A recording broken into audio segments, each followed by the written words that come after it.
जिसमें सरकार ने बताया कि बहुत सारे बच्चे एक स्पेसिफिक टाइप के वायरस से ग्रस्त हैं, वो कैटेगराइज किया जाता है। It is a virus of the Rhabdoviridae family. लोग हैं वो बच्चे हैं, 15 साल से कम उम्र के बच्चे हैं। अकॉर्डिंग टू द रिसर्च, जो भी हम खाना खाते हैं वो अल्टीमेटली कन्वर्ट होता है।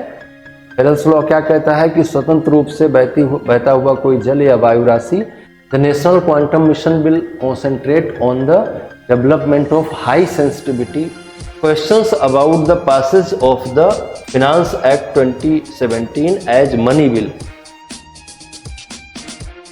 करंट अफेयर्स की हम लोग एक सीरीज चला ही रहे हैं जो साप्ताहिक रहती है, और पूरे सप्ताह में जो महत्वपूर्ण घटनाक्रम होते हैं उनसे जुड़े हुए प्रश्न लेकर हम लोग आते हैं, और ऐसे 15 टॉपिक ढूंढते हैं हम पूरे सप्ताह में जो महत्वपूर्ण हो। इनमें से कई चीज़ें शामिल रहती हैं, इसमें से व्यक्तित्व पर आधारित प्रश्न, पर्सनालिटीज पर आधारित प्रश्न शामिल रहते हैं। कोई नई बीमारी है, कोई इंटरनेशनल रिलेशन है, कोई इन्वायरमेंटल इश्यू है, कोई इकोनॉमी का इश्यू है, कोई बॉर्डर इश्यू है, किसी भी तरह का कोई ऐसा प्रश्न हमको लगता है, कोई ऐसा मुद्दा हमको लगता है कि जिस पर प्रश्न बन सकता है आने वाले यूपीएससी के एग्जाम में, या जो स्टेट पीएससी के एग्जाम है, बीपीएससी है, यूपीपीएससी है, एमपीपीएससी है, इनमें से भी अगर कोई एग्जाम में क्वेश्चन बनने की संभावना रहती है तो उस टॉपिक को भी हम शामिल करते हैं। और जो प्रश्न शामिल करते हैं उस पर हम डिटेल से डिस्कशन करते हैं कि उस प्रश्न में जो आंसर है वो आंसर तो है ही, लेकिन उसके अलावा उसके आसपास की और किन किन चीज़ों को हमें जानना चाहिए वो सब भी हम अपने डिस्कशन में शामिल करते हैं। तो चलिए हम लोग आगे बढ़ते हैं। यात्रा लंबी है, 15 क्वेश्चन है, थोड़ा सा लंबा चलेगा क्लास, तो आप धैर्य से इसको सुनते चलिए, आपके बहुत काम आने वाला है ये, है ना। तो हम लोग 13 जुलाई से 20 जुलाई के बीच में जितनी भी महत्वपूर्ण घटनाक्रम हैं उनसे जुड़े हुए कुछ क्वेश्चंस लेके आए हैं। पहले हम क्वेश्चंस पढ़ेंगे और फिर उन क्वेश्चंस के बाद क्या आंसर उसमें बन रहा है वो आप दिमाग लगाइए, और फिर हम उस पर डिस्कशंस करेंगे कि इसका क्या आंसर हो सकता है और उसके आसपास की चीज़ें क्या हो सकती हैं। सबसे पहला प्रश्न जो है हमारा वो है चांदीपुर वायरस पे। अभी गुजरात सरकार का एक रिपोर्ट आया जिसमें सरकार ने बताया कि बहुत सारे बच्चे एक स्पेसिफिक टाइप के वायरस से ग्रस्त हैं जिसे चांदीपुर वायरस के नाम से जाना जाता है। तो with reference to the Chandipura virus, CHPV बोल रहे हैं इसको। तो with reference to Chandipura virus infection consider the following statement. Virus क्या होते हैं? वायरस एक तरह के जैविक और अजैविक के बीच की श्रृंखला होते हैं, जीवित और निर्जीव के बीच की एक श्रृंखला होते हैं। वो तब तक निर्जीव पड़े हैं जब तक बाहर पड़े हैं, लेकिन किसी भी जीवित सेल के साथ जैसे ही वो कांटेक्ट में आते हैं वो जीवित हो उठते हैं और अपने प्रजनन की क्रिया को आगे बढ़ाते हैं। उनको प्रजनन करने के लिए किसी जीवित सेल की जरूरत होती है। तो ऐसे बहुत सारे वायरसेस हैं जो हमें अलग अलग तरह से मुंह से, नाक से, कान से, आंख से, किसी भी तरह से इन्फेक्ट करते हैं और वो हमारे शरीर में बदलाव लाते हैं। इन्हीं बदलाव को हम बीमारियां कहते हैं। तो कई सारे तरह के ऐसे वायरसेस होते हैं। वायरसेस बेसिकली क्या है? जीवित और मृत के बीच का एक कड़ी है। उनकी भी कई स्पीसीज हैं, उनकी भी कई तरह के बनावटें हैं, उनकी भी कई तरह के गुणधर्म हैं जिनके आधार पर बहुत सारे वायरस को कैटेगराइज किया जाता है। It is a virus of the Rhabdoviridae family. Phlebotomine sandflies are considered as vector of CHPV. The virus resides in the salivary gland of these insects. The virus does not transmit through bites to humans or other vertebrates like domestic animals. How many of the sentences given above are correct? इनमें से दिए गए कौन कौन से कथन सही हैं? पहला कथन क्या कह रहा है कि ये रैप्डोविरिड फैमिली का वायरस है। दूसरा कह रहा है कि फ्लेबेटोमाइन सैंडफ्लाई जो होती है वो इसकी वाहक है। और तीसरा कह रहा है कि ये स्लेवरी ग्लैंड्स जो लार ग्रंथियां होती हैं उनमें रहता है। और चौथा कह रहा है कि does not transmit through bytes, ये काटने से वर्टिब्रेट्स में नहीं जाता है, कशेरुकियों में नहीं जाता है। तो इसमें से कौन कौन से कथन सही हैं और क्यों सही हैं, इस पर हम लोग आगे इस स्लाइड में देखते हैं कि इससे जुड़ी हुई न्यूज क्या है और कैसे है। तो option C is correct option, मतलब कि दिए गए स्टेटमेंट में से 3 स्टेटमेंट सही हैं। कौन कौन से हैं वो 3 स्टेटमेंट और क्यों सही हैं वो जानिए। पहले तो हम ये देखें कि ये चर्चा में क्यों आया। तो हमने जैसा कि बताया कि गुजरात सरकार ने एक रिपोर्ट दी जिसमें बताया कि 6 बच्चे राज्य में ऐसे हैं जो probably they were died due to infection of Chandipura virus. ऐसा सरकार की रिपोर्ट में कहा गया। Since July 10 so far 12 suspected cases have been reported. 12 ऐसे भी केसेस हैं जिनमें ये उम्मीद है कि वो चांदीपुरा वायरस से संक्रमित बच्चे हैं। वायरस कुछ इस तरह की संरचना होती है। वायरस 2 तरह के होते हैं। कुछ वायरस के ऊपर एक कवर होता है। ये बेसिकली आरएनए और डीएनए मतलब जो हमारे जैविक मटेरियल्स हैं उनसे बने हुए होते हैं। कवर्ड भी होते हैं, नॉन कवर्ड भी होते हैं। तो ये रिपोर्ट गुजरात सरकार की है जिसमें गुजरात सरकार कह रही है कि 6 बच्चों की मृत्यु संभवतः चांदीपुरा वायरस से हुई है और 12 बच्चे प्रोबेबली इन्फेक्टेड हैं इससे। और आगे कह रही है कि CHPV is a virus from the Rhabdoviridae family, तो which also includes the lyssa virus that causes rabies. तो पहला स्टेटमेंट जो था कि रेब्डोविरिड फैमिली का है, तो वो तो सही बात है कि रेब्डोविरिड फैमिली का है। Hence statement 1 is correct. Several sandfly species including phlebotomine sandfly and Phlebotomus peptacea both are mosquito species and such as Aedes aegypti। Aedes aegypti जो है वो डेंगू का भी वेक्टर है, डेंगू को भी कैरी करता है। और एडिस एजिप्टी के काटने से मतलब एडिस एजिप्टी के काटने से नहीं बल्कि एडिस एजिप्टी अगर वाहक है, कोई एडिस एजिप्टी ऐसा है जो वाहक है उस वायरस का, तो वो अगर आपको काटता है तो आपको डेंगू नाम का एक फीवर होता है जो कि बारिश में बहुत संभावित बीमारी होती है। तो अभी जहां जहां मच्छर फैल रहे हैं आप उनका बचाव करिए और अपने आसपास का पानी साफ रखिए, अपने आसपास सफाई रखिए और मच्छरों को पनपने के लिए उपयुक्त माहौल मत दीजिए।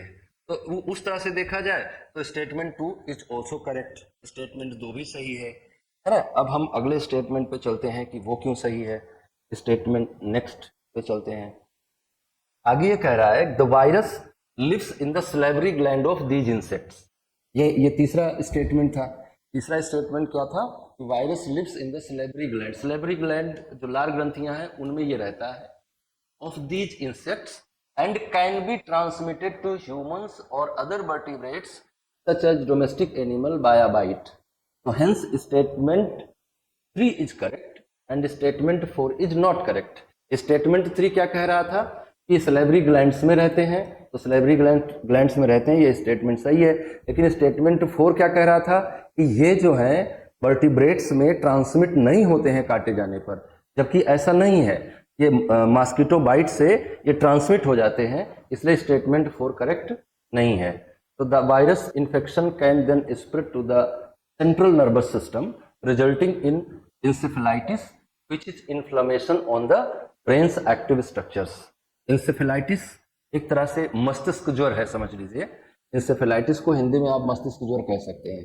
क्या होगा, मस्तिष्क की श्लेष्मा जो है वो फूल जाएगी, झिल्ली जो है वो फूल जाएगी और वो बहुत तेजी से कॉज करेगी, बहुत सीवियर इन्फेक्शन करेगी, बहुत सीवियर फीवर करेगी, जिसके कारण से व्यक्ति मर जाएगा। तो ये बहुत खराब situation. CHPV infection being with flu-like symptoms such as sudden onset of fever, body ache and headache। इसके ये लक्षण है, आपके शरीर में दर्द होने लगेगा, आपके सिर में दर्द होने लगेगा, इस तरह के इसके लक्षण हैं। It may then develop altered sensation, convulsion and encephalitis। इस तरह की बीमारियां फैला सकता है। Children under the age of 15 have historically been the most vulnerable। जो मोस्ट वल्नरेबल लोग हैं वो बच्चे हैं, 15 साल से कम उम्र के बच्चे हैं। According to the research the infection generally advances swiftly following encephalitis potentially leading to death within 24 to 48 hours of the hospitalisation. तो इस स्तर का वो कर देगा इन्फेक्शन से, इस लेवल पे इंसेफेलाइटिस होगा कि 24 से 48 घंटे के अंदर बच्चे की मृत्यु हो जाएगी। तो चांदीपुरा इन्फेक्शन, चांदीपुरा वायरस इसलिए चर्चा में रहा। रेब्डोविरिड फैमिली का है और मक्खियां और मच्छर इसके वाहक हैं। मच्छर इसके वाहक हैं बेसिकली, और इसके संक्रमण से क्या होता है, इसके संक्रमण से इंसेफेलाइटिस हो जाता है। कौन इसके लिए सबसे ज्यादा वल्नरेबल है, तो children below the age of 15 सबसे ज़्यादा वल्नरेबल है इसके लिए। इन बातों को आप ध्यान में रखेंगे आने वाले examination point of view. HPV infection being with flu like symptoms such as the, ये स्लाइड पीछे हम लोग डिस्कस कर चुके हैं। अगली स्लाइड, अगले क्वेश्चन पे चलते हैं। क्वेश्चन नंबर 2 है मोटापा खत्म करने की जो एक बहुत बड़ी समस्या है, मोटापा, बढ़ता हुआ मोटापा, है ना। और बढ़ता हुआ मोटापा क्यों होता है? क्योंकि एक्सेस फैट का जमाव हो जाता है। तो एक्सेस फैट के जमाव को कम करने के लिए पूरी दुनिया में चिंता का विषय रहा है। तो कुछ ऐसी मेडिसिन थी जिनको बेसिकली यूज तो किया जा रहा था टाइप 2 डायबिटीज के लिए, लेकिन उनसे ये देखा गया कि वजन गिर रहा है तेजी से। तो इस तरह से भी रिसर्च किया गया कि क्या उसको हम केवल वजन कम करने की मेडिसिन के तौर पे यूज कर सकते हैं। तो जरा उससे रिलेटेड एक क्वेश्चन है, इसको हम लोग देखते हैं। द ड्रग वेगोवी सेमाग्लूटिन कहते हैं उसको, वेगोवी एंड जेबाउंड जो है वो टायरजेपाइटाइड है, where recently in the news they are used for treating type 2 diabetes, inflammation on the active tissues of brain, antimicrobial resistance, respiratory stress. तो इसमें आंसर क्या बन रहा है? हमने पहले ही बताया कि ये किस चीज के लिए काम करता है। तो ये काम करता है treating type 2 diabetes. Type 2 diabetes के ट्रीटमेंट के लिए इसको यूज किया जाता है। तो अभी तक ये टाइप 2 डायबिटीज के लिए यूज किया जा रहा था, लेकिन इसमें कुछ नए रिसर्चेज हुए हैं जिन पर हमें जानकारी रखनी चाहिए, जिनको हमें जानना चाहिए। तो आगे चलते हैं, इसमें क्या बात हमको पता चली। देखिए, ओबेसिटी एक प्रॉब्लम है। कैसे होती है ओबेसिटी? आजकल के यूथ में ओबेसिटी एक बहुत बड़ी समस्या है। और ओबेसिटी का मेन कॉज क्या है? इस फिगर को आप देखिए। पहला कॉज हमने क्या बताया? Dietary habits. डाइटरी हैबिट्स कैसी हैं? खराब है। ऐसी चीजें हम अपने बच्चों को खिलाते हैं या ऐसी चीजें हमारी नई जनरेशन फूडिंग हैबिट में, फूडिंग बिहेवियर में यूज करती है जो ज्यादा वजन क्रिएट करती हैं। तो fast food and soft drink consumption, soft drink बहुत ज़्यादा कैफिनेटेड होती है, बहुत ज़्यादा उसमें शुगर होता है। और जो आप फास्ट फूड खाते हैं, चीज़ वगैरह खाते हैं, एक तो सही नहीं रहता है, और जो थोड़ा बहुत सही रहता भी है तो वजन तो बढ़ाएगा। जेनेटिकली भी कई बच्चे इस तरह की बीमारी से ग्रस्त होते हैं। जेनेटिक्स भी एक कारण है मोटापे का। Effect of non breast feeding, अगर बच्चों को, जो नवजात शिशु हैं, कम से कम उनको एक सप्ताह, कम से कम 6 महीने तक उनको ब्रेस्ट फीडिंग की जानी चाहिए। और 6 महीने तक तो बच्चे को बाहर का पानी भी नहीं दिया जाना चाहिए, अगर उसके हेल्थ को हम बहुत अच्छा रखना चाहते हैं तो आजकल भी एक फैशन है कि जो ब्रेस्ट फीडिंग का ट्रेडिशन है वो धीरे धीरे करके गायब हो रहा है। तो ब्रेस्ट फीडिंग ना करने से भी प्रॉब्लम होती है और ये इस तरह का ओबेसिटी की समस्या होती है। मैटरनल स्मोकिंग, गर्भावस्था में जब बच्चा रहता है, गर्भ में रहता है, उस टाइम पे अगर माँ स्मोकिंग का एडिक्ट है तो उसमें भी इस बात के चांसेस बढ़ जाते हैं। एपिजेनेटिक फैक्टर्स होते हैं। Physical inactivity, impact of TV and इनएडिक्वेट playgrounds, ये भी एक बहुत बड़ी समस्या है कि फिजिकल लेबर बच्चों के पास रह नहीं गया है। दिन भर टीवी देखना है, मोबाइल चलाना है, गेम खेलना है। गेम भी कैसे खेलने हैं? मोबाइल वाले गेम खेलने हैं, इंडोर गेम खेलने हैं, मैदान में नहीं जाना है, पार्क में नहीं जाना है, दौड़ नहीं लगानी है। तो वो सारी चीज़ें गड़बड़ कर रही हैं। पहले की जो लोगों की फूडिंग हैबिट थी, जो लोगों का फिजिकल एक्सरसाइज था, लोगों के पास जिस तरह के काम थे, इंटरटेनमेंट का एक ही सोर्स था, खेल खेलो जाके। अब इंटरटेनमेंट के बहुत सारे सोर्सेज हो गए हैं। तो वो कैसे लाइफ स्टाइल को बढ़ा रहे हैं, उसमें ओबेसिटी होगी, उसमें इस तरह की बीमारियों के लिए बहुत ज़्यादा स्कोप खुल जाएगा। Option A is correct. जो गिवन क्वेश्चन है उसको ऑप्शन ए करेक्ट है। क्यों करेक्ट है? In recent years development of new weight loss medicine has revolutionised obesity therapy, particularly in the United State and Europe. तो वहां पे इसको थोड़ा प्रयोग करने का प्रयास किया गया कि कैसे हम इसको आगे बढ़ा सकते हैं। तो आगे देखते हैं क्या सीन है इसका, इसके बारे में और जानकारी आप लोगों के पास क्या है। An expert committee of India's medicine authority approved tirzepatide last week, marking a first. Following a consideration of this proposal, the regulator will provide final permission for the drug, allowing its producer Eli Lilly to launch it in the Indian market. Indian market में launch करने के लिए इसको दे दिया गया है कि हाँ हम आप इसको एली लिली कंपनी जो है उसको भारत के बाजार में लॉन्च करेगी, ऐसा इंडियन मेडिकल अथॉरिटी ने परमिशन दिया है। जो इंडियन मेडिसिन अथॉरिटी है उसने ऐसा परमिशन दिया है। और जानकारी इसकी ये है कि इन 2017 the US food and drug administration FDA authorised Danish pharmaceutical firm novo Nordisk Ozempic which contains the active component semaglutide for the treatment of type 2 diabetes। Type 2 diabetes के लिए इसी दवाई का प्रयोग किया जा रहा था यूएस में। 2017 से वो एक्सेप्टेड है। The FDA has approved Wegovy and Zepbound for chronic weight management in adults। तो यूएस गवर्नमेंट ने इनको वेट मैनेजमेंट, एडल्ट्स में वेट मैनेजमेंट के लिए भी अलाउ कर दिया है इन दोनों दवाइयों को, वेगोवी और दूसरा है जेबबाउंड। इन दोनों को हमने क्वेश्चन में रखा था, जेबबाउंड और वेगोवी को, इन दोनों को यूएस गवर्नमेंट का जो एफडीए है उसने अप्रूव कर दिया है। These medicines can be prescribed to people who are obese with the body mass index of 30 or higher। जिनका बॉडी मास इंडेक्स 30 या उससे ऊपर है उनको प्रिस्क्राइब करने के लिए यूएस गवर्नमेंट अलाउ करती है कि आप इन दोनों दवाइयों को उन्हें प्रिस्क्राइब कर सकते हैं। और overweight with the BMI of 27 to 30 and have at least one other weight related health condition. अगर वेट रिलेटेड कोई और भी कंडीशन है तो आप इस दवाई को प्रिस्क्राइब कर सकते हैं। ऐसा अमेरिकी गवर्नमेंट 2017 से अलाउ करके रखी है। टाइप 2 डिजीज की, टाइप 2 डायबिटीज की बात हो रही है तो इसके बारे में भी थोड़ा हमें जान लेना चाहिए कि क्या है टाइप 2 डायबिटीज। डायबिटीज का मतलब है कि आपके ब्लड में शुगर का कॉन्सेंट्रेशन बढ़ गया है, शुगर की मात्रा बढ़ गई है। जो भी हम खाना खाते हैं वो अल्टीमेटली कन्वर्ट होता है शुगर में, कार्बोहाइड्रेट्स में, और वही कार्बोहाइड्रेट्स का हमारी कोशिकाओं के माइटोकॉन्ड्रिया में बर्निंग होता है जिससे एटीपी में एनर्जी कन्वर्ट होता है, जिससे ऊर्जा बनती है।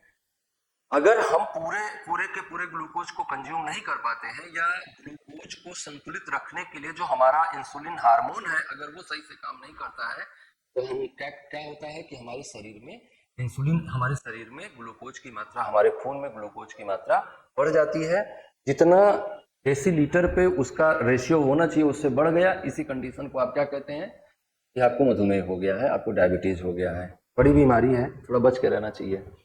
तो व्हाट इज टाइप 2 डायबिटीज? तो type 2 diabetes is a condition that happens because of a problem in the way the body regulates and uses sugar as a fuel. Sugar आपके शरीर में फ्यूल की तरह काम करता है, लेकिन आपका बॉडी शुगर को कैसे यूज करता है, फ्यूल के रूप में यूज कर पाता है या नहीं कर पाता है, उस पर डिपेंड करता है कि आप, ये बीमारी उस कंडीशन पे बनती है।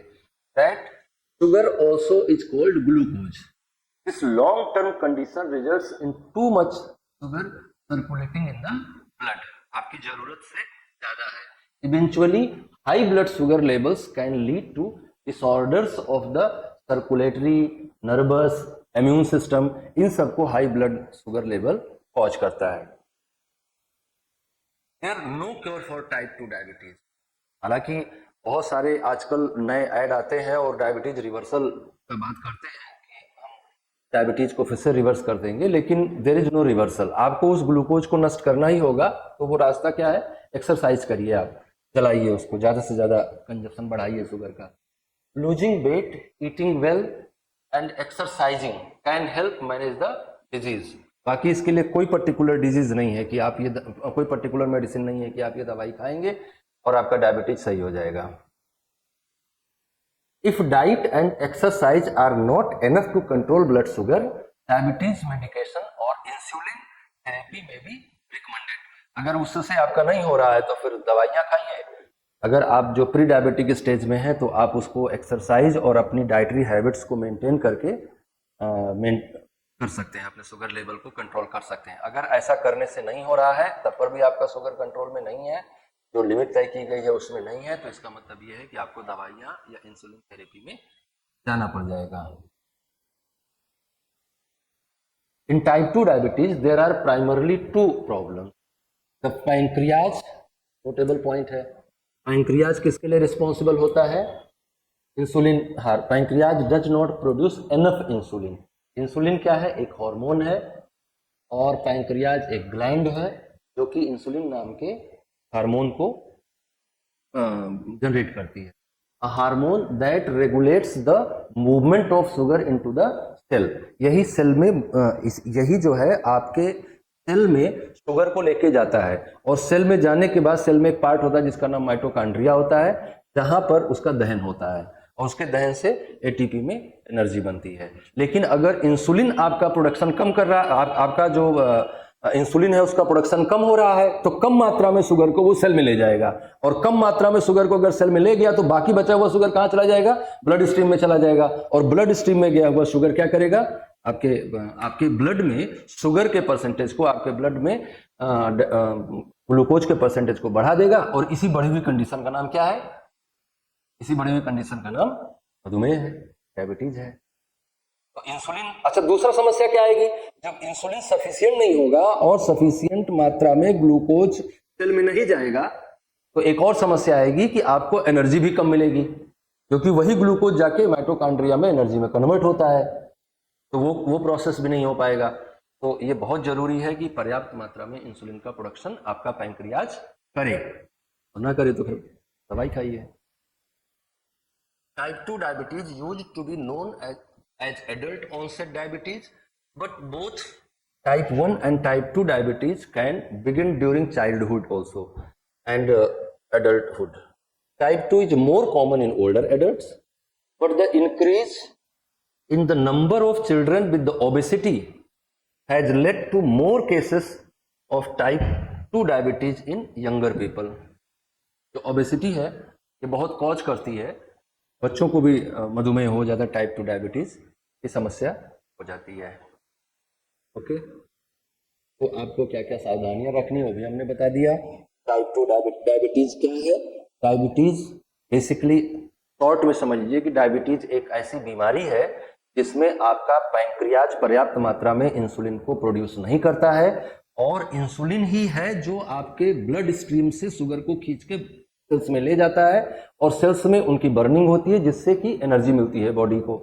और अगर इंसुलिन का प्रोडक्शन शॉर्ट हो गया तो आप जितना खा रहे हैं उससे जो शुगर जनरेट हो रहा है वो पूरा का पूरा सेल में नहीं जा पाएगा, ब्लड स्ट्रीम में बचा रह जाएगा, और वही ब्लड स्ट्रीम में बचा हुआ शुगर का मात्रा आपके ब्लड में शुगर कॉन्सेंट्रेशन बढ़ा देगा, और आप कहे जाएंगे कि आप डायबिटीज के पेशेंट हो गए, और आपकी सेल को जितना मात्रा में शुगर मिलनी चाहिए थी वो भी नहीं मिलेगी, तो उससे आपको वीकनेस और इस तरह की समस्याएं भी रहेंगी, आपको बीमारियां भी रहेंगी। Is that clear? एकदम स्पष्टता से हमने आपको समझा दिया कि कैसे डायबिटीज होता है। तीसरा प्रश्न है वो है भील ट्राइब के रेफरेंस में। With the reference of the Bhil community consider the following statements. Bhil समुदाय के संदर्भ में निम्नलिखित कथनों पर विचार करें। It is the largest tribe in India. The tribe mainly resides in southern India. Mangarh massacre, which took place 6 years before Jallianwala Bagh, is associated with the Bhil community. How many of these statements given above are correct? Only one, only two, all three, none. तो इसमें जो sentences हैं, all three sentences are correct. Bhil जो है वो India according to census 2011 2011 की census के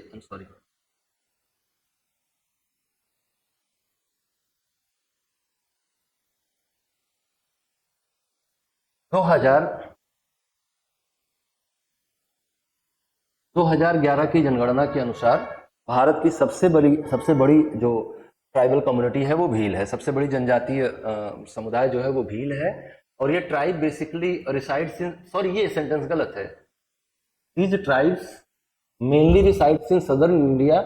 This statement is wrong.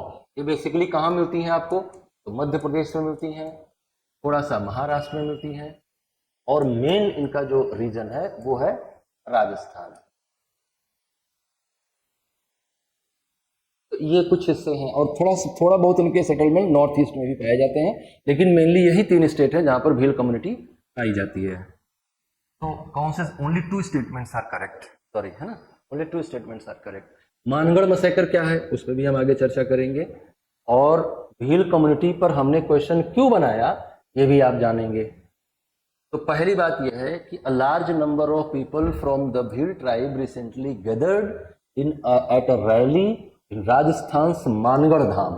Mangarh Dham वो जगह है जहां पर अंग्रेजी शासन के दौरान लगभग 1500 भीलों को गोली मारकर हत्या कर दी गई थी।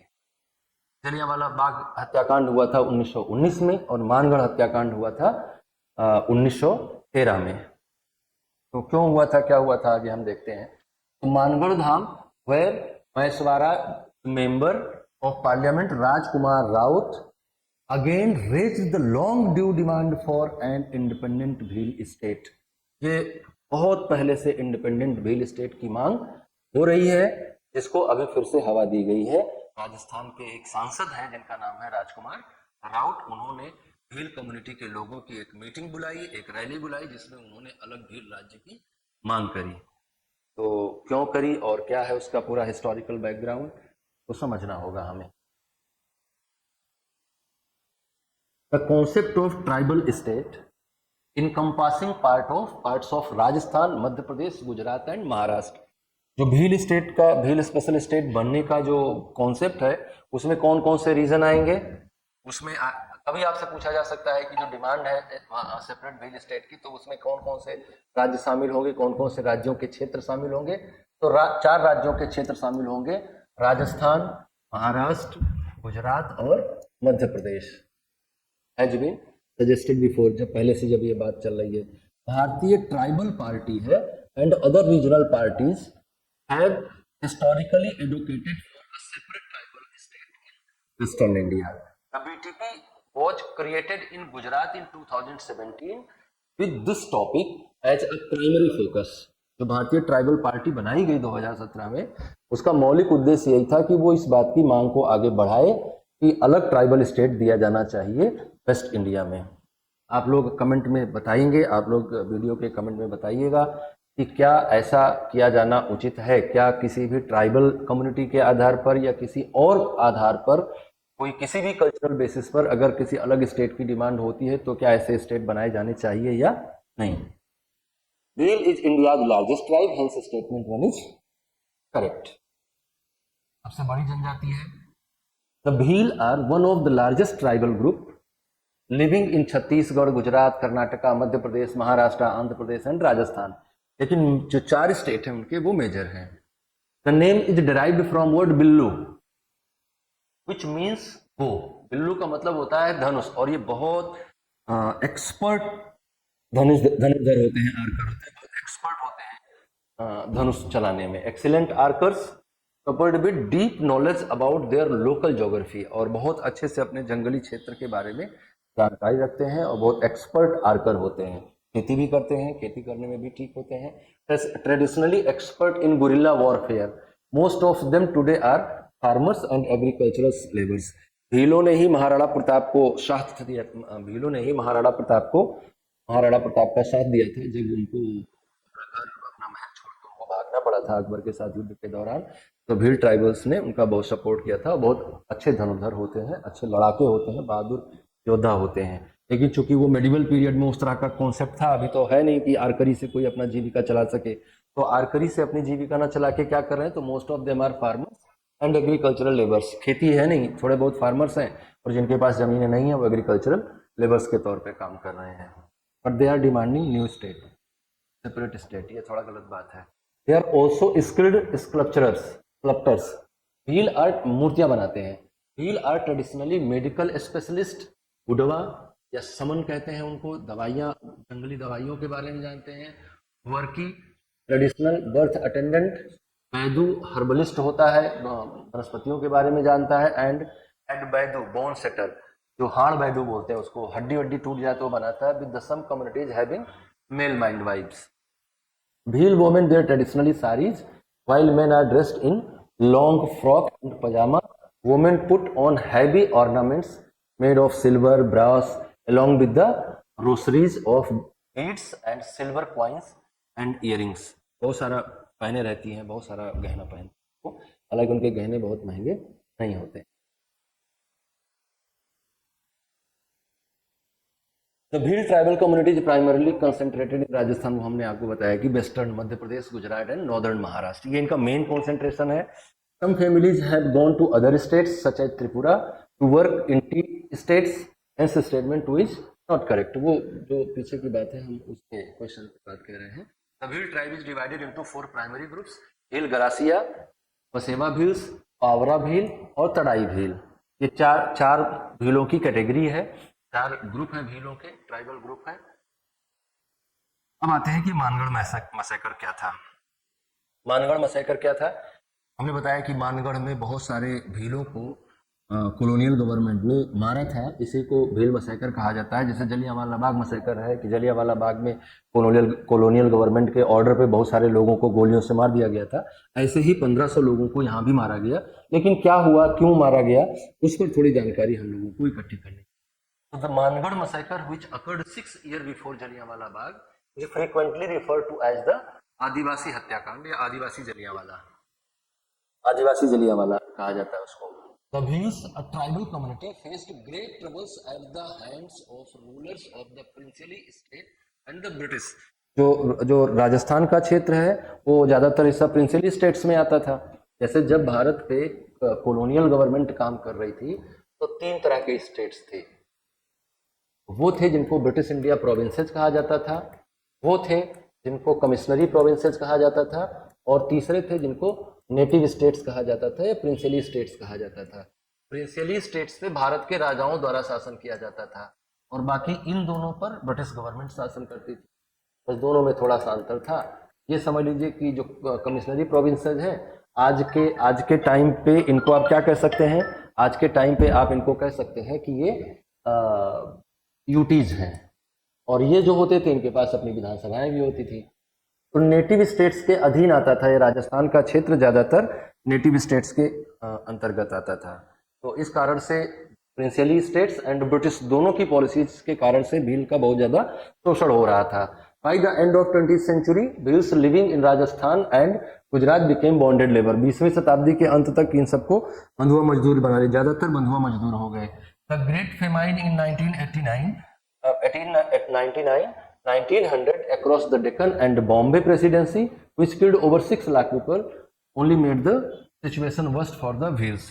ये 1899 से 1900 के बीच में एक बड़ा अकाल पड़ा और इस अकाल के दौरान बहुत सारे लोग मारे गए, लेकिन इसमें भीलों की स्थिति को बहुत ज्यादा खराब कर दिया और खराब होने के कारण दे मोबिलाइज्ड बाय द गुरु गोविंद गिरी ने इनको मोबिलाइज किया, इनको ऑर्गेनाइज किया, ट्रेंड किया और इन्हें जो है इन्होंने एक चार्टर पेश किया, charter of 33 demands before the British by 1910। और 1910 में इन्होंने कुछ मांगे ब्रिटिश सरकार के समक्ष रखी, जो भी इनके साथ एडवर्सिटीज थी उनके कारण से इन्होंने कई मांगे सामने रखी। और उनमें से क्या था, क्या क्या मांगे खास तौर से थी, primary relating to force labour, बंधुआ मजदूरी को खत्म किया जाए, high tax imposed on wheels उसको कम किया जाए, इनका जो हरेसमेंट है वो कम किया जाए, और गुरु के फॉलोअर्स जो है उनको आसानी से उनको पूरी सुविधा दी जाए और अपने हिसाब से उनको फॉलो दी जाए। The Bhils rejected the British attempt to placate them and refused to leave the Mangarh हिल। मानगढ़ हिल से हटने के लिए उन्हें कहा गया कि आप इस तरह की डिमांड जो है वो नहीं मानी जाएगी और आपको ये जगह खाली करनी पड़ेगी। Going the declare freedom from the British rule, वो इकट्ठा हो गए और अंग्रेजी शासन से स्वतंत्रता की मांग करने लगे। इस बात से ब्रिटिश गवर्नमेंट जो है मानगढ़ हिल को खाली करवाने के लिए कहती है, लेकिन but they did not happen and on 17 नवंबर 19 तो क्या हुआ नवंबर 1913 में, but that did not happen didn't happen on 17 November 1930. The British Indian Army fired indiscriminately and Bhil protesters, and it is said that over 1500 people including women and children died in the tragedy. तो इसी को हम Mangarh massacre कहते हैं या मानगढ़ हत्याकांड कहते हैं।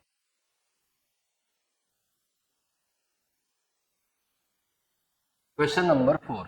With reference to the El Nino Southern Oscillation, consider the following statement. It is a climate phenomena characterized by the change in sea temperature along the central and eastern tropical Pacific Ocean.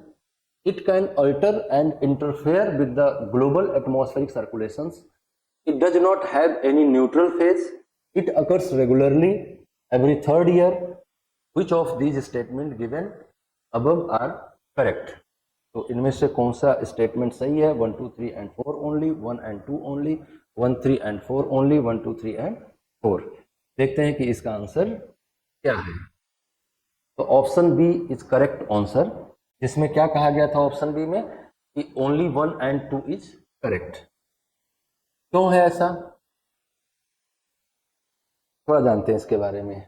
जो El Nino word है, basically El Nino का मतलब होता है ईसा मसीह का बच्चा, और anti equatorial current के कारण से एल नीनो डेवलप होती है। जैसे जो करंट ओशियनिक करंट है, उनके फ्लो होने का एक नियम है कि वो अर्थ के रोटेशन के अगेंस्ट जनरेट होती है। Earth is revolving from west to east, जिसके कारण से ईस्ट टू वेस्ट एक सेंट्रीफ्यूगल फोर्स जनरेट होता है, जिसके कारण से जलधाराओं का विकास होता है।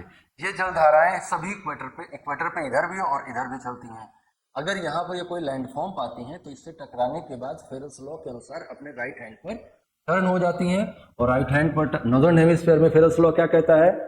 फेरेल्स लॉ क्या कहता है कि स्वतंत्र रूप से बहता हुआ कोई जल या वायु राशि उत्तरी गोलार्ध में अपनी मूल दिशा से दाहिने हाथ पे मुड़ जाएगी। मतलब कि नॉर्दर्न हेमिस्फीयर में राइट हैंड पर और सदर्न हेमिस्फीयर में लेफ्ट हैंड पर डाइवर्ट होगी, ऐसा फेरेल्स लॉ कहता है। तो ये यहाँ से डाइवर्ट होकर इस तरफ जाने लगेगी। 40 डिग्री पे पहुंचने के बाद वो वेस्टर्लीज के प्रभाव में ड्रिफ्ट जनरेट कर लेती है, तो 40 डिग्री पे ड्रिफ्ट बनाती है, और फिर यहाँ अगर कोई लैंडफॉर्म रहा तो इधर के लिए मुड़ जाती है। तो इस तरह से एक करंट बन जाती है, और ये वाली ऐसे चलती है, सदर्न हेमिस्फीयर में ऐसे चलती है। ये सामान्य नियम है जलधाराओं के विकास का, कि उत्तरी गोलार्ध में वो कैसे चलेंगी, नॉर्दर्न हेमिस्फीयर में क्लॉकवाइज और सदर्न हेमिस्फीयर में एंटी क्लॉकवाइज। ऐसा क्यों होता है? ऐसा इस कारण से होता है क्योंकि फेरेल्स लॉ काम करता है। समझ में आई? अब बात यह है कि कई बार उल्टी करंट भी जनरेट होती है, जिसे एंटी इक्वेटोरियल करंट कहते हैं। और जो एल नीनो है वो एक तरह का एंटी इक्वेटोरियल करंट है। और एल नीनो बहुत सारे तरह के क्लाइमेटिक कंडीशन पूरी दुनिया में क्रिएट करती है, जो सामान्य से अलग होते हैं, जो सामान्य अवस्था से अलग होते हैं। जैसे पेरू के कोस्ट पे भी वो सामान्य से अलग स्थिति का निर्माण करती है। 3 से 7 साल में एक बार वो उसका विकास होता है, और तब वो मौसम को उलट पलट कर देती है। तो the word El Nino means child Christ, इस छोटा ईसा मसीह, छोटा बच्चा, ईसा मसीह का बच्चा समझ लो।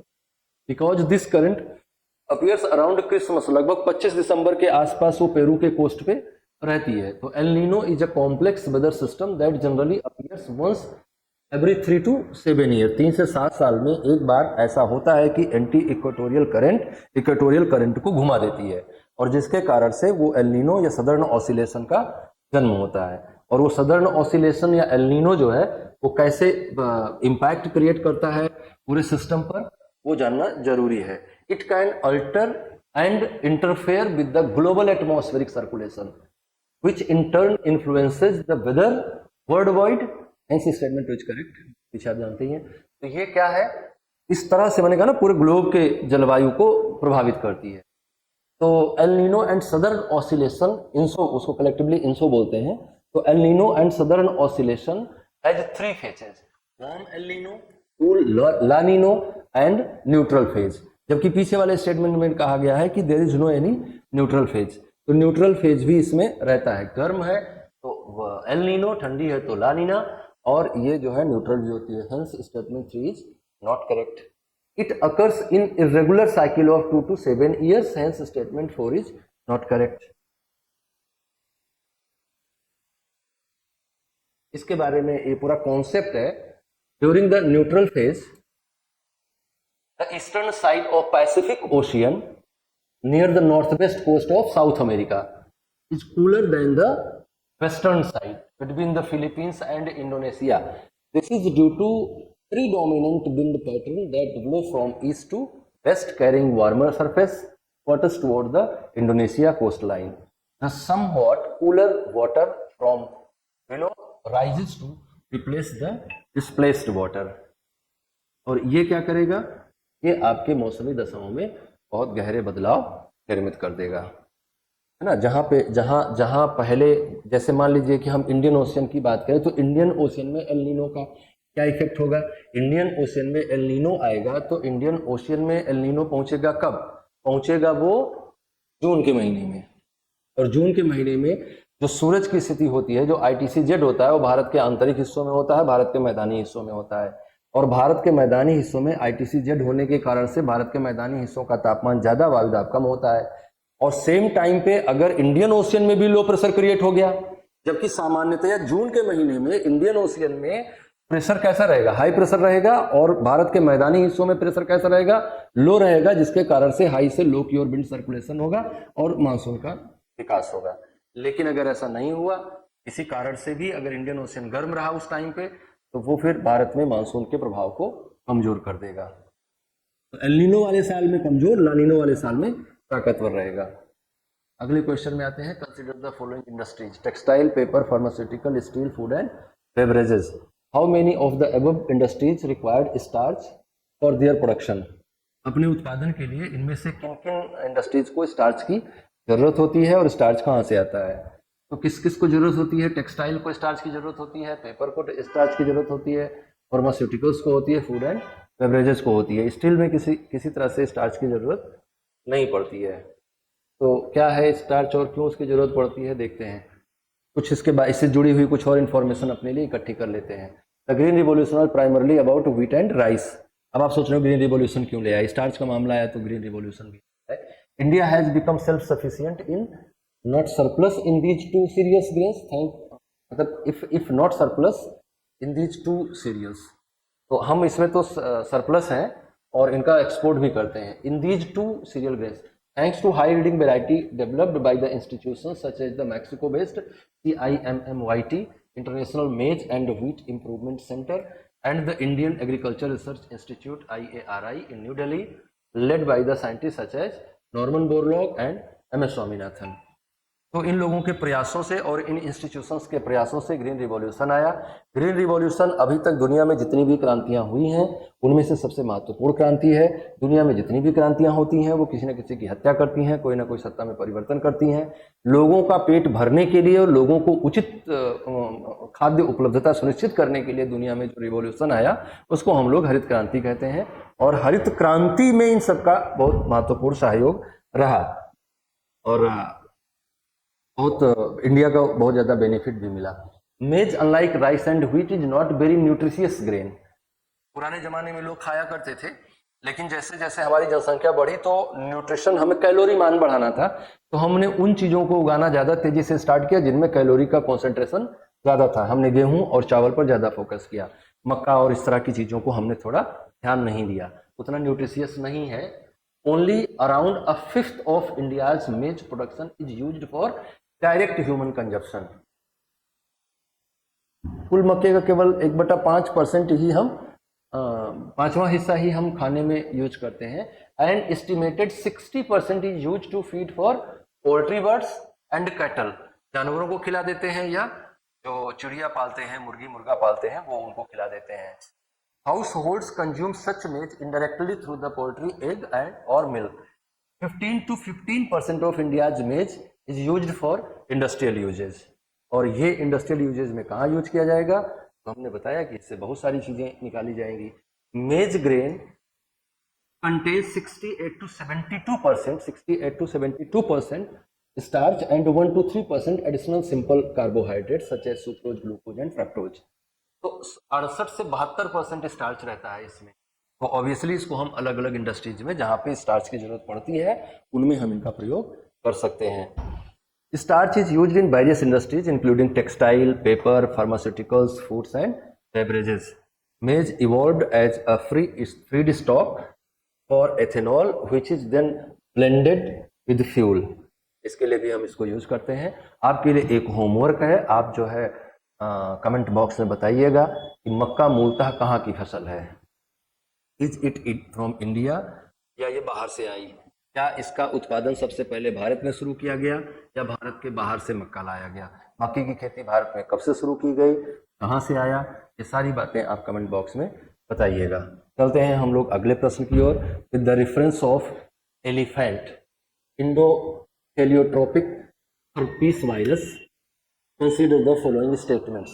These are double-stranded DNA herpes virus which causes acute hemorrhaging in elephants. Older elephants are particularly vulnerable to this disease. Which of the statement given above is are correct? इनमें से कौन सा सेंटेंस सही है और कौन सा गलत है? ये दोनों सही हैं, तो इसमें केवल स्टेटमेंट 1 इज करेक्ट। आगे आंसर दिया गया है, option A is a correct answer. Option A में आपको क्या बताया गया था? ओनली 1 स्टेटमेंट इज करेक्ट, क्योंकि छोटे हाथी इसके लिए, जो शिशु हाथी होते हैं वो ज़्यादा वल्नरेबल होते हैं इस बीमारी को लेकर। तो हर्पीस हो जाता है, स्किन खराब हो जाती है हाथियों की, वो इन्फेक्टेड हो जाती है। According to the new report provided by the Kerala government, the population of juvenile elephant aged 10 year or under had declined significantly over the last year. Kerala government, Kerala को हाथियों का प्रदेश भी कहा जाता है, तो केरल सरकार ने एक रिपोर्ट में कहा कि 10 साल या उससे कम उम्र के हाथियों की संख्या में महत्वपूर्ण गिरावट आई है और ये चिंता का विषय है। और इस चिंता के विषय के पीछे कारण क्या है?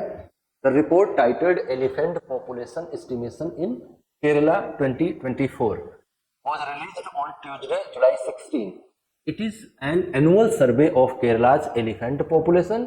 It is part of coordinated inter-state effort spanning Kerala, Karnataka and Tamil Nadu aimed at addressing the issue of the escalating human-elephant conflict across state lines. तो इन सारी बातों को ध्यान में रखते हुए ये रिपोर्ट इश्यू की जाती है, एनुअली इश्यू की जाती है, हाथियों की संख्या को बताया जाता है।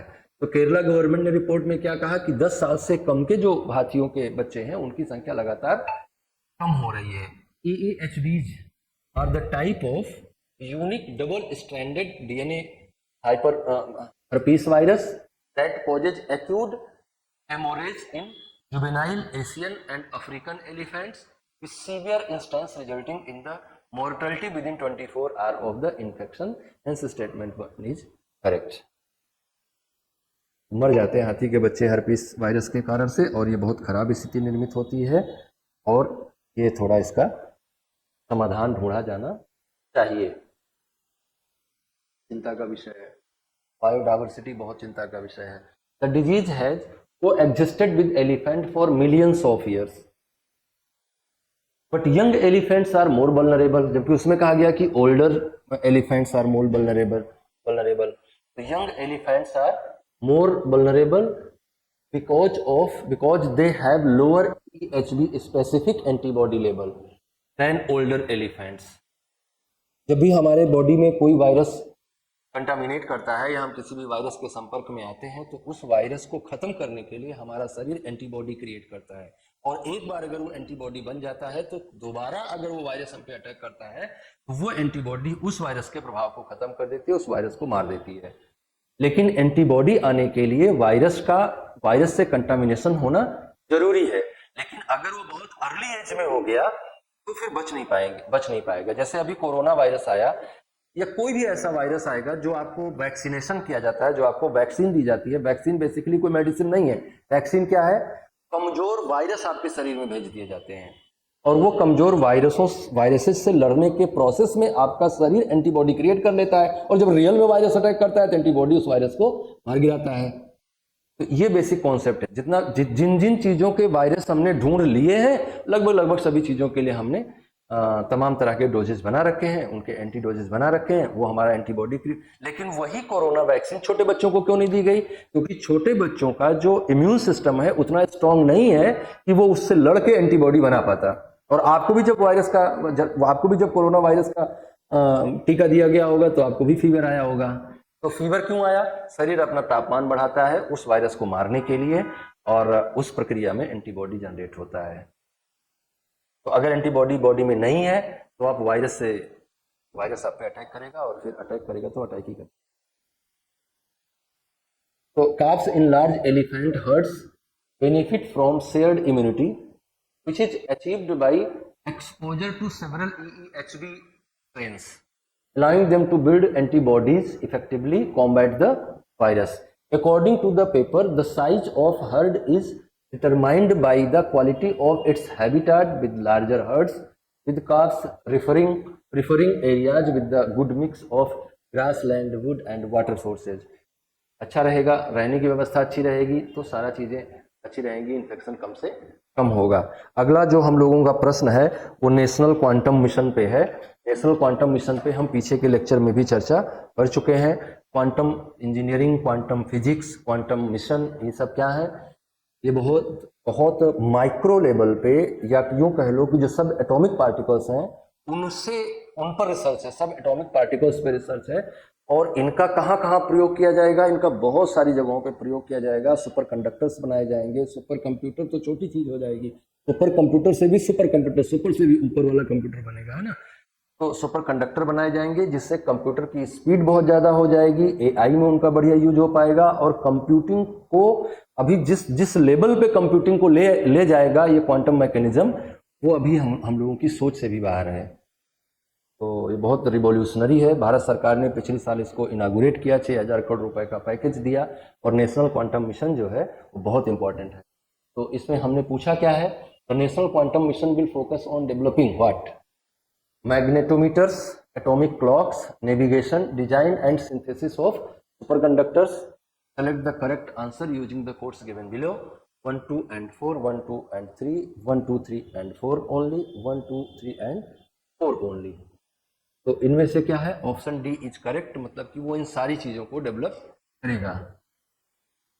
जरा सा आप जान लें कि ये क्वांटम नेशनल क्वांटम मिशन क्या है। नेशनल क्वांटम मिशन बहुत महत्वाकांक्षी मिशन है, आपको बहुत सारा फायदा पहुंचने वाला है उससे।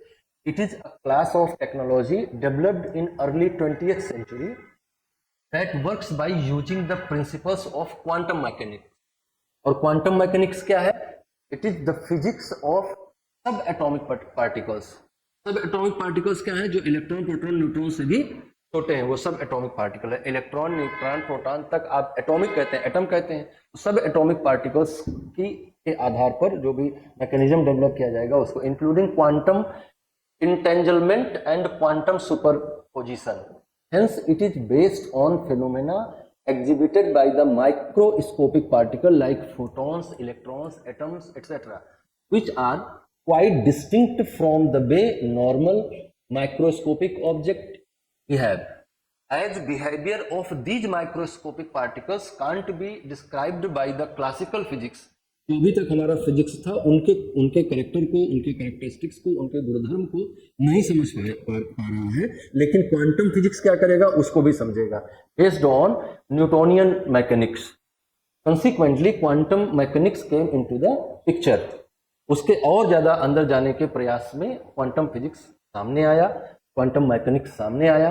Quantum technologies and application is one of the 9 missions of national importance.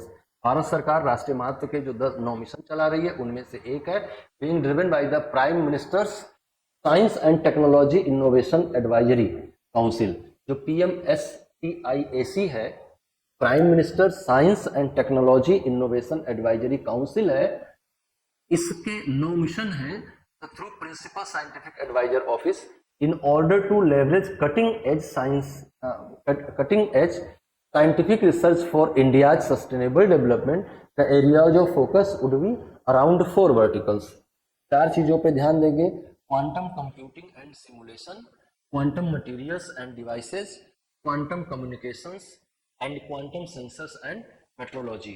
मौसम में इनका यूज करेंगे, दूर संचार में इनका प्रयोग करेंगे, डिवाइसेस को बनाने में इनका प्रयोग करेंगे, और कंप्यूटिंग में करेंगे। और जब हम इनको पूरी तरह से करने में सक्षम हो जाएंगे तो हमारे डिवाइसेज, हमारे जो भी डिवाइसेज हैं वो और ज़्यादा एफिशिएंट हो जाएंगे, हमारा कंप्यूटर और ज़्यादा एफिशिएंट हो जाएगा, हमारा कम्युनिकेशन सिस्टम और बेहतर हो जाएगा, और जो हमारा मेट्रोलॉजिकल सेंसर्स हैं जो हमें मौसम की पूर्व सूचना देते हैं वो और ज़्यादा इफेक्टिवली सूचना दे पाएंगे हमको, और वो सूचना और ज़्यादा ऑथेंटिक निकलेगी आगे आने वाले टाइम में। लास्ट ईयर इंडिया ने इसको लॉन्च किया था। तो last year India launched the national quantum mission, making it one of the few countries with the specific initiative to harness the power of quantum technologies. These technologies, which take advantage of unique features of the smallest particle of the matter, have the potential to revolutionize some of our time's most intractable challenges, such as clean energy and inexpensive health care. अगर हम इस तक चले गए और हम ये जान पाए, हम इस खोज में पहुंच पाए कि what is the smallest particle of the matter, ये बहुत बड़ा मैटर है कि what is the smallest particle of the matter, बहुत बिगेस्ट मैटर है बिटवीन द फिलोसफर्स, साइंटिस्ट्स, सबके बीच में बिगेस्ट मैटर है कि सबसे स्मॉलेस्ट मैटर क्या है, मैटर का सबसे स्मॉलेस्ट पार्टिकल क्या है। इलेक्ट्रॉन तक हम पहुंचे, फिर और अंदर गए, फिर और अंदर गए। मुझको लगता है कि और अंदर जाएंगे तो हमको पता चलेगा कि कुछ नहीं है। कुछ नहीं है मतलब कौन है? एनर्जी है। और कुछ नहीं है मतलब एनर्जी है, और कुछ नहीं है मतलब फिर एनर्जी कौन है? वही भगवान है, जो भी आप उनको मान। तो अंत में कौन मिलेगा आपको? खोज के अंत में भगवान मिलेगा। After several year of deliberation, India announced in 2023 the establishment of the National Quantum Mission to develop quantum-related scientific and technology capabilities. The mission focuses on four key domains: computing, communication, sensors, and materials. ये हम लोग बात कर ही चुके हैं इस मुद्दे पे। According to the new research, outside of European Union, India has the most graduate students in quantum technology related areas. These fields include biology, electronics, chemical engineering, statistics, and information and communication technologies. The National Quantum Mission will concentrate on the development of high sensitivity magnetometers in atomic system as well as atomic clocks for precise time, communication and navigation. तो जो चार statement दिए गए थे चारों सही है। It will also aid in the development and synthesis of quantum material such as superconductors, innovative semiconductors, architectures, and topological materials for the production of quantum devices. Single photon source detectors as well as entangled photon sources will be developed for quantum communication, sensing the metrology applications. तो ये सारे क्षेत्रों में आपका quantum computing quantum mission काम कर रहा है, और क्वांटम मिशन के सक्सेस होने पर इन सारे क्षेत्रों में बहुत सारे रिवोल्यूशनरी चेंजेस आएंगे। क्वेश्चन नंबर 8 पे आते हैं। With reference to the PM Shri PM school for rising India consider the following statement. ये गवर्नमेंट ऑफ इंडिया द्वारा चलाया जा रहा एक स्कीम है जिसका नाम है PM Shri. The scheme seeks to develop schools to showcase the national education policy 2020. The scheme is for existing elementary, secondary and senior secondary schools run by the central government only. It is centrally sponsored scheme launched in 2023. Which of the statement given above is or correct? 1 2 1 2 3 1 3। देखते हैं इसका जवाब क्या है। इसका जवाब है only सी। Only सी मतलब कि केवल एक सही है, रेस्ट ऑफ स्टेटमेंट्स और रॉन्ग। द सेंटर हैज, चर्चा में क्यों आया? चर्चा में इसलिए आया कि centre has stopped funding for the umbrella programme of school education in 3 opposition ruled states that have refuse to implement its PMC scheme. उन्होंने इसे मानने से मना किया तो सरकार ने उनके जो फंडिंग थी उसको रोक दिया, स्कूल एजुकेशन की फंडिंग को रोका। तो जानते हैं कि वो क्या है। The Samagra Shiksha scheme for which funding has been withdrawn in West Bengal, Punjab and Delhi. 3 राज्यों में, पश्चिम बंगाल, पंजाब और दिल्ली के राज्यों में जो समग्र शिक्षा स्कीम है उसकी फंडिंग को रोका गया। ये promotes the implementation of right to children to free and compulsory education RTE 2009। बच्चों को राइट टू एजुकेशन के तहत फ्री और कंपल्सरी एजुकेशन का प्रोविजन भारत के 86 में संविधान संशोधन अधिनियम द्वारा किया गया है। इसमें यह कहा गया है कि 6 से 14 साल तक के उम्र के बच्चों को फ्री और कंपल्सरी एजुकेशन दिया जाएगा। उसके तहत जो फंडिंग आ रही थी उसको सरकार ने रोका। और क्यों रोका? क्योंकि इन स्टेट्स ने पीएमसी योजना को लॉन्च नहीं किया अपने स्टेट में। सेंट्रली स्पॉन्सर्ड स्कीम है, उसको स्टेट्स ने लॉन्च नहीं किया। तो स्कीम वाज अप्रूव्ड इन 2022, 2022 में स्कीम अप्रूव की गई थी।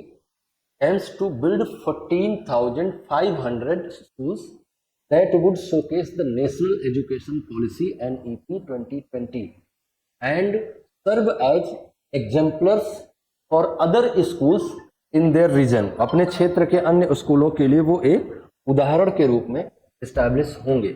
It is a centrally sponsored scheme launched in 2022। Hence statement not correct। The system applies to existing elementary, secondary and senior secondary schools run by the central government as well as state and local governments across the country। इसलिए statement 2 ही correct नहीं है। The PM3 dashboard online now lists 10,077 schools including 839 केंद्रीय विद्यालय and 599 Navodaya Vidyalaya, both run by the center। The remaining 8,639 schools are managed by state and municipal governments। UP has the most PM3 schools, 1,865, followed by the Maharashtra 910 and Andhra Pradesh 900। तो 10,400 school बनाने का 10,077 school बनाने की वो scheme थी। 10,077 school बनाए गए हैं, जिनमें से 839 केंद्रीय विद्यालय शामिल है, 599 नवोदय शामिल है, बाकी स्टेट्स ने बनाए हैं और लोकल अथॉरिटीज ने बनाए हैं, लोकल गवर्नमेंट्स ने बनाए। PM3 schools are selected through the challenge mode। Schools that meet certain minimum benchmark। Certain minimum benchmark क्या है? Including a पक्का building in good condition, barrier free access ramps and least one toilet each for boys and girls can apply online। PM3 के तहत वो schools इसमें apply कर सकते हैं जो इन सारी कंडीशंस को फॉलो करते हैं कि उनके पास पक्के स्कूल होने, पक्का बिल्डिंग होनी चाहिए, अच्छी कंडीशन में होनी चाहिए, और पक्की बिल्डिंग के साथ साथ बैरियर फ्री एक्सेस होना चाहिए, एक्सेस रैंप्स होने चाहिए, and least one toilet each for boys and girls, उनके लिए अलग अलग टॉयलेट भी होना चाहिए। क्वेश्चन नंबर 9 पे आते हैं। Bastille day is celebrated with the reference to United State of America, France, Germany and Russia. तो इसका आंसर क्या होगा? आंसर होगा फ्रांस। फ्रांस में बास्टिल दुर्ग था जहां पर बहुत सारे राजनैतिक विचारकों और कैदियों को बंदी बनाया जाता था। ये वो लोग होते थे जो उस समय लुई 14वें के बाद जो शासक हुए, लुई 15वें और लुई 16वें के विरुद्ध विचार रखते थे, उन सबको इसमें बंद किया जाता था। फ्रांस के राजा लुई 16वें और उनकी रानी क्वीन आंतवानेट के टाइम पे स्थिति बहुत बिगड़ गई, अकाल हुआ, लोग रोटी के लिए तरसने लगे, और जब फ्रांस के राजा के वर्साय महल में भीड़ पहुंच गई ब्रेड की डिमांड करते हुए, तो क्वीन आंतवानेट पूछा कि इन लोगों की क्या समस्या है। तो क्वीन आंतवानेट के सलाहकारों ने बताया कि इन लोगों के पास खाने के लिए रोटी नहीं है, बहुत परेशान हैं ये लोग, ब्रेड की डिमांड कर रहे हैं। तो क्वीन आंतवानेट ने कहा कि अगर इनके पास ब्रेड नहीं है तो इनको बोलो चॉकलेट खाएं, इनको बोलो केक खाएं। तो ऐसे लोगों का शासन इस दुनिया ने देखा जिनको ये नहीं पता था कि ब्रेड महंगा है कि केक महंगा है। राज्य में उनके क्या हो रहा है, गेहूं की फसल बर्बाद हो गई है, उनको बिल्कुल मतलब नहीं है इन बातों से, उनके ऐसो आराम में कोई कमी नहीं होनी चाहिए। ऐसी परिस्थिति निर्मित हुई फ्रांस में, जिसके कारण से 1789 में फ्रेंच रिवॉल्यूशन हुआ, जो कि फ्रेंच रिवॉल्यूशन नहीं बल्कि पूरी दुनिया के लिए रिवॉल्यूशन था, और पूरी दुनिया की क्रांतियों ने, पूरी दुनिया में आने वाले सामाजिक राजनीतिक बदलावों ने फ्रांस की क्रांति से कुछ ना कुछ जरूर सीखा। भारत ने भी लिया। भारत के संविधान की प्रस्तावना में स्वतंत्रता, समानता और बंधुता का जो विचार है, वो लिबर्टी, फ्रेटर्निटी एंड इक्वलिटी, ये नारा जो है फ्रांसीसी क्रांति का ही था, वहीं से हमने लिया है। तो फ्रेंच रिवॉल्यूशन आया 1789 में, जिसकी शुरुआत 14 जुलाई को बास्टिल दुर्ग को ढहाकर की गई। बास्टिल दुर्ग को ढहाने से इस क्रांति की शुरुआत हुई, इसलिए उसको बास्टिल डे कहा जाता है। जरा इसके बारे में थोड़ी जानकारी आप और रख लें। Option B is correct answer. The French national day is celebrated on July 14th each year on the anniversary of the storming of Bastille prison in Paris in 1789। तो जब रानी साहिबा ये बोलेंगी कि ब्रेड नहीं है तो केक खा लो, तो उस राज्य की जनता को क्रांति करनी ही पड़ेगी। अगर तब पर भी वो क्रांति नहीं कर रही है तो मृत है वो जनता, और वहां पर किसी भी तरह के सामाजिक राजनीतिक बदलाव की कोई गुंजाइश नहीं। सतत क्रांति से मानवता यहाँ तक विकसित हुई है, और आप भी अपनी क्रांतिकारिता को जीवित रखिए, और किसी को फॉलो करके, किसी के फॉलोवर बन के नहीं, बल्कि एक क्रिटिकल ह्यूमन बीइंग बनकर जीवन जिए, है ना। सवाल खड़े करना सीखें, रिवोल्यूशनरी बने। क्रांति, भारत में भी क्रांति का बहुत दमन किया गया है, भारत की भी क्रांतिकारिता की हत्या की गई है। दुनिया में जितनी व्यवस्थाएं हैं वो मनुष्य की क्रांतिकारिता के दमन के लिए बनाई गई हैं, क्योंकि मनुष्य बहुत रिवोल्यूशनरी है।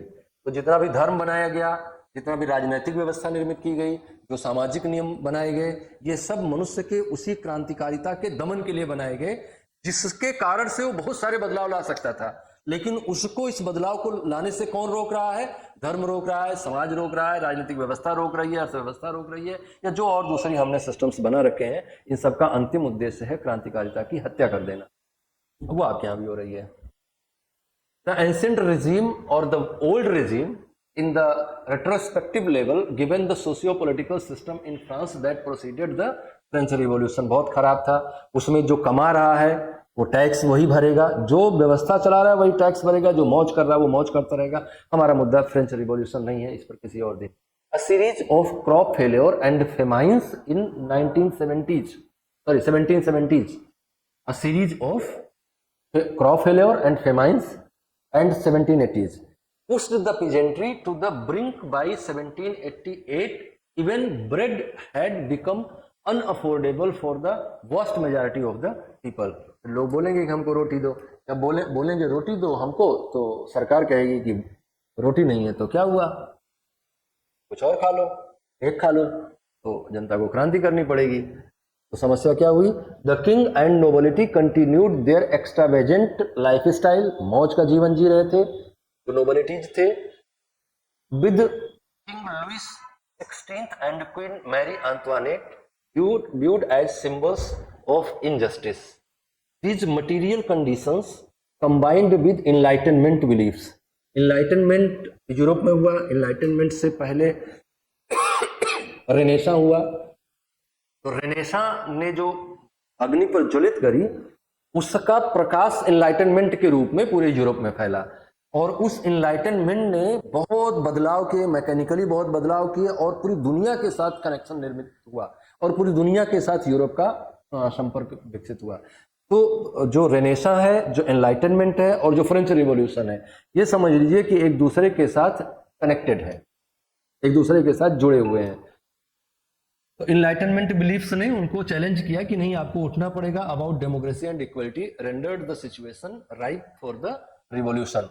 और जो ये सिचुएशंस थी उस टाइम के, जो रूसो, वोल्टेयर या इस तरह के और जो दूसरे विचारक थे, उन लोगों ने, उन लोगों की बातों ने लोगों को प्रेरित किया, और लोगों ने फिर रिवॉल्यूशनरी एक्टिविटीज में कदम आगे बढ़ाया। On July 14, a massive armed mob began marching towards the Bastille, a 14th century fortress prison in Paris that had become one of the monarchy's most loathed emblems. Since the reign of Louis XIV, the Bastille has been used to imprison French political prisoners at the monarch's request without trial or declared reason. जब चाहो, जिसको चाहो उठा के बंद कर दो, एकदम मोनार्क की दादागिरी चल रही थी। द पैलेस ऑफ रिवेंज, इसके बारे में जो वोल्टेयर है उसने कहा कि पैलेस ऑफ रिवेंज है बास्टिल जो है। तो फिर पैलेस ऑफ रिवेंज बन भी गया वो, जनता ने भी पैलेस ऑफ रिवेंज में कन्वर्ट किया उसको। और 14 जुलाई का इंपॉर्टेंस यही है कि उस दिन बास्टिल दुर्ग को तोड़ दिया गया, सारे कैदियों को रिहा कर दिया गया, पेरिस में जो है लूटपाट शुरू हो गई, दुकानों को लूट लिया गया, और सरकार के विरुद्ध एक सेना बना ली गई। पहले पेरिस में ही सत्ता स्थापित कर ली गई, और फिर बाद में जो उनका पुराना मॉडल था जिसमें वो संसदीय बैठकें होती थी, उस मॉडल को फिर से लागू करवाकर फ्रांस की क्रांति को शुरू किया गया। Question number 10, with reference to the dynamics of Indian Russia trade consider the following statement. अभी अभी हमारे देश के प्रधानमंत्री माननीय श्री नरेंद्र मोदी ने रूस की यात्रा करी है। जहां से जुड़े हुए क्वेश्चंस निश्चित तौर पर आने वाले एग्जाम में पूछे जाएंगे। मेंस, यूपीएससी मेंस में भी बहुत संभावना है और 3-4 तरह के क्वेश्चन वहां से बन रहे हैं, जिनको आप जरूर से जरूर ध्यान दीजिए।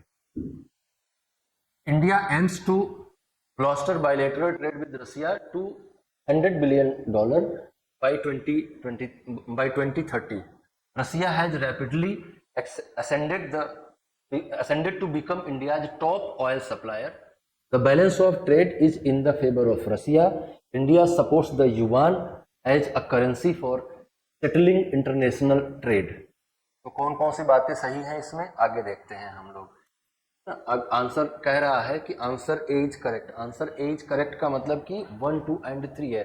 हम जानते हैं कि हमारा देश युआन चाइनीज करेंसी है, हम युआन को क्यों आगे बढ़ाएंगे? हम या तो भुगतान रुपए में लेंगे या फिर डॉलर में लेंगे। और जो रसिया है, ये trade balance of trade, Russia के बैलेंस ऑफ ट्रेड का मतलब है x minus M in the term of money. तो हम कुल कितने मूल्य का एक्सपोर्ट करते हैं और कुल कितने मूल्य का इंपोर्ट करते हैं, इसके अंतर को हम बैलेंस ऑफ पेमेंट कहते हैं। तो जो टर्म है कि बैलेंस कहाँ गया, the balance of trade is in the favour of Russia, मतलब ये कह रहा है कि हमारा एक्सपोर्ट रसिया को कम है, हमारा इंपोर्ट रसिया से ज्यादा है। ये स्टेटमेंट सही है। हम ज्यादा मात्रा में इंपोर्ट करते हैं रसिया से और कम मात्रा में एक्सपोर्ट करते हैं, और ये हमारे देश की इकोनॉमी के हेल्थ के लिए ठीक नहीं है। हम किसी भी देश के साथ ट्रेड करें तो हमें ये हमेशा ध्यान रखना चाहिए कि हम जितने मूल्य का वस्तु या सेवा उस देश से आयात कर रहे हैं, उससे अधिक मूल्य की वस्तु या सेवा हमें उस देश को निर्यात करनी चाहिए। तो option is India plans to increase bilateral commerce with Moscow to $1 billion by 2030 as a strategic move to lower its increasing oil import cost and dependence on the expensive US dollar. हम चाहते क्यों है कि रसिया से हम ज़्यादा से ज़्यादा ऑयल इंपोर्ट करें? क्योंकि हमारी डिपेंडेंसी उन देशों में ज़्यादा बढ़ गई है ऑयल के लिए, जहाँ से हमें ऑयल को एक्सपोर्ट करना ज़्यादा, जैसे हम तापी गैस लाइन बना लेंगे तो तजाकिस्तान, अफगानिस्तान और पाकिस्तान इंडिया में आ जाएंगे, तो हमारा जो एक्सपेंस है ऑयल एक्सपोर्ट पे वो घट जाएगा। तो हम एक्सपेंस को कम करना चाह रहे हैं ऑयल इंपोर्ट में, और दूसरा क्या करना चाह रहे हैं कि हमारी जो डॉलर पर डिपेंडेंसी है उसको भी हम कम करना चाह रहे हैं। तो इसलिए हम 2030 तक हम इस ट्रेड को बढ़ाकर और $100 बिलियन तक पहुंचाने का प्रयास करेंगे, ऐसा कहा गया। Russia has quickly risen to become India's largest oil supplier, but Indian exports to Russia had suffered, resulting in a $57 billion trade deficit in bilateral trade, totaling $66 billion in financial year 24. बात समझ में आई? हम 66 billion dollar के trade deficit में है। इसका मतलब कि हमारे द्वारा जो एक्सपोर्ट किया गया है वो 66 बिलियन डॉलर कम है उससे जितनी मात्रा में हमने इंपोर्ट किया है। तो ये हमारे लिए थोड़ा चिंताजनक स्थिति को निर्मित करता है। हमें ऐसा प्रयास करना चाहिए कि हमारा एक्सपोर्ट का कोटा ज्यादा हो, एक्सपोर्ट का अमाउंट ज्यादा हो, इंपोर्ट का कम से कम हो। Unlike India, China has embarked the export opportunities that have emerged in Russia as a result of severe Western sanctions and the exodus of slew of Western corporations and banks from the war economy. India's export to Russia have expanded faster than Russian oil import, है ना? तो China जो है ज्यादा बड़ा market बनाने में सफल हो रहा है, ये भी हमारे लिए चैलेंजिंग है। जिन जिन जगहों पर चाइना अपना मार्केट बना लेगा, आने वाले टाइम में उन जगहों पर आपको अपना मार्केट बनाने में असुविधा होगी। तो इसलिए हमें इस बात का ख्याल रखना चाहिए कि हम चाइना की पॉलिसी को काउंटर करने का कोई ना कोई रास्ता निकालते रहें। Trade between the two countries is more balanced than the India Russia trade which has encouraged the usages of indigenous currency. तो ये एक बात है कि हम अपना स्वदेशी मुद्रा का प्रयोग करेंगे, ये फायदे वाली बात है। लेकिन चाइना का उस क्षेत्र में बढ़ते जाना या सभी, हम पीछे इंडिया चाइना की बात लेके आए थे तो हमने आपको बताया था कि मध्य एशिया का जो हिस्सा है, जो कजाकिस्तान, उज्बेकिस्तान, ताजिकिस्तान, किर्गिजिस्तान, ये सारे जो हिस्से हैं, ये यहाँ पर चाइना का प्रभाव लगातार बढ़ रहा है और ये अच्छे मार्केट हो सकते हैं इंडिया के लिए। तो इंडिया और रसिया और इनके बीच में जो रिलेशनशिप है वो थोड़ा स्ट्रॉन्ग करना चाहिए हमें। Even while India wants to minimize its reliance on US dollar, it does not promote the yuan as a currency for the international trade due to ongoing border concerns with the neighboring China। तो China के साथ हमारे संबंध ही अच्छे नहीं है, तो हम क्यों चाहेंगे कि चाइना जो है चाइना के साथ हम क्यों चाहेंगे कि चीन का करेंसी आगे मजबूत। Statement 4 is not correct. In July 2022, the Reserve Bank of India issued circular permitting an additional arrangement for setting trade using the rupee। बिल्कुल बहुत सही बात है कि रुपए का ज्यादा से ज्यादा प्रयोग इंटरनेशनल सेटलमेंट में किया जाना चाहिए। Question number 11, the reference of article 109 consider the following statement. 109 अनुच्छेद के संदर्भ में निम्नलिखित कथनों पर विचार करें। यह भी एक बहुत इंपॉर्टेंट टॉपिक आ गया है, इसको भी आपको समझ लेना चाहिए।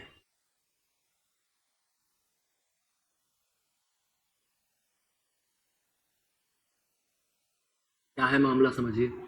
मनी बिल सेल 109 आर्टिकल 109 में क्या बताया गया है कि मनी आर्टिकल 109 110 आगे फिर 117 तक है, हमें उससे मतलब नहीं है। 109 और 110 इनमें क्या कहा गया है। 109 में बताया गया है कि मनी बिल की प्रोसीडिंग क्या होगी और 110 में कहा गया है कि मनी बिल क्या होगा। इसी से संबंधित एक मामला है जो न्यायालय में है। तो मनी बिल शैल बी, उसी से रिलेटेड ये क्वेश्चन बनाया गया कि आप मनी बिल के बारे में क्या जानते हैं। तो money bill shall be introduced only in Lok Sabha and upon passage transmitted to Rajya Sabha for its recommendation. Rajya Sabha must revert within 14 days, but up to Lok Sabha to accept or reject any or all of its recommendations. If the bill is not returned by Rajya Sabha within the stipulated period, it is considered passed anyway। है ना। ये तीनों ही statement कैसे हैं, सही है। Money bill के case में मनी बिल क्या होता है, अभी जो मामला है वो क्या है, इसमें ऑप्शन सी सही बोल रहा है। ऑप्शन सी क्या है, और हाँ अच्छा ओनली 3 है, ठीक है, तीनों ही स्टेटमेंट सही है। तो मनी बिल कैसे काम करता है पहले उसको आप देख लीजिए। मनी बिल ऐसा बिल है जिसके माध्यम से कोई कर लगाया जा रहा हो, कोई कर हटाया जा रहा हो, किसी कर के रेट को कम किया जा रहा हो, किसी कर के रेट को बढ़ाया जा रहा हो, किसी टैक्स में कोई छूट दी जा रही हो, किसी या भारत के राजकोष से पैसे निकाले जा रहे हो या भारत के राजकोष से पैसे डाले जा रहे हो, किसी दूसरे देश को उधार दिया जा रहा हो, किसी दूसरे देश से उधार लिया जा रहा हो, इस तरह के जो भी बिल है वो मनी बिल होते हैं। और इसी से मिलता जुलता एक बिल आता है जिसे हम फिनांस बिल कहते हैं। तो मनी बिल और फिनांस बिल में कोई बहुत मेजर डिफरेंस होता नहीं है। सारे के सारे मनी बिल फिनांस बिल भी होते हैं, सारे के सारे धन विधेयक वित्त विधेयक भी होते हैं, क्योंकि विधि बनाए बिना कोई पैसा खर्च किया नहीं जा सकता। कानून के बिना, कानून के प्राधिकार के बिना कोई भी धन खर्च नहीं किया जा सकता। तो सभी मनी बिल वित्त विधेयक भी होते हैं, वित्त फाइनेंस बिल भी होते हैं, लेकिन सभी फाइनेंस बिल मनी बिल नहीं हो सकते, है ना। तो वो थोड़ा सा मामला फंस जाता है। कैसे करते हैं मनी बिल को। Money bill can be introduced only in Lok Sabha, जैसा कि पीछे के स्टेटमेंट में कहा गया, that is correct.